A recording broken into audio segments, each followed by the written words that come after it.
ಕುರ್ಚಿ ಕಾಳಗದಲ್ಲಿ ಇಂದು CM ಡಿಸಿಎಂಗೆ big day. ಇಂದು Siddu DK ಮಧ್ಯೆ ಬ್ರೇಕ್ಫಾಸ್ಟ್ ಮೀಟಿಂಗ್. ಉಪಹಾರ ಸಭೆ ನಡೆಸಲು ಹೈಕಮಾಂಡ್ ತಾಕೀತು ಮಾಡಿದೆ. ಸಿಎಂ ಕಾವೇರಿ ನಿವಾಸದಲ್ಲಿ ನಡೆಯಲಿದೆ ಈ ಒಂದು ಮಹತ್ವದ ಸಭೆ. ಇಬ್ಬರು ಚರ್ಚೆ ಮಾಡಿ ಸಮಸ್ಯೆ ಬಗೆಹರಿಸಿಕೊಳ್ಳಲು ಹೈಕಮಾಂಡ್ ಸೂಚನೆ ಕೊಟ್ಟಿದೆ. ಇಬ್ಬರ ನಡುವೆ ಹೊಂದಾಣಿಕೆಗೆ ವರಿಷ್ಠರಿಂದ ಕಸರತ್ತು ನಡೀತಾ ಇದೆ. ಈಗಾಗಲೇ ಉಪಹಾರಕ್ಕೆ ಸಿಎಂ ಸಿದ್ದು ನಿವಾಸದಲ್ಲಿ ಸಕಲ ರೀತಿಯ ಸಿದ್ಧತೆ ನಡೆದಿದ್ದಾವೆ. ಸಿದ್ದರಾಮಯ್ಯ ಡಿಕೆ ತೀರ್ಮಾನದ ಮೇಲೆ ಹೈಕಮಾಂಡ್ ನಿರ್ಧಾರ ಕೈಗೊಳ್ಳುತ್ತೆ. ಇಂದು ಸಂಜೆ ಅಥವಾ ನಾಳೆ ದೆಹಲಿ ನಾಯಕರಿಂದ ಸಭೆ ಮಾಡೋ ಸಾಧ್ಯತೆ ಇದೆ. ತೀವ್ರ ಕುತೂಹಲ ಕೆರಳಿಸ್ತಾ ಇದೆ ಜೋಡೆತ್ತುಗಳ ಉಪಹಾರ ಸಭೆ.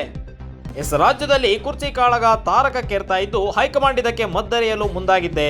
ಇಬ್ಬರು ನಾಯಕರಿಗೂ ಫೋನ್ ಕರೆ ಮಾಡಿಬಿಟ್ಟು ಇಬ್ರು ಮೀಟ್ ಮಾಡ್ರಪ್ಪ, ಇಬ್ರು ಬ್ರೇಕ್ಫಾಸ್ಟ್ ಮೀಟಿಂಗ್ ಮಾಡಿ, ಮೀಟಿಂಗ್ ಅಲ್ಲಿ ಇಬ್ರು ಒಂದು ತೀರ್ಮಾನಕ್ಕೆ ಬನ್ನಿ, ಒಮ್ಮತ ಮೂಡದಿದ್ರೆ ನಮ್ಮ ಹತ್ರ ಬನ್ನಿ, ದೆಹಲಿಗೆ ಬನ್ನಿ, ನಾವಿಲ್ಲಿ ತೀರ್ಮಾನ ಮಾಡ್ತೀವಿ ಅಂತೇಳಿ ಹೈಕಮಾಂಡ್ ಸೂಚನೆ ಕೊಟ್ಟಿದೆ.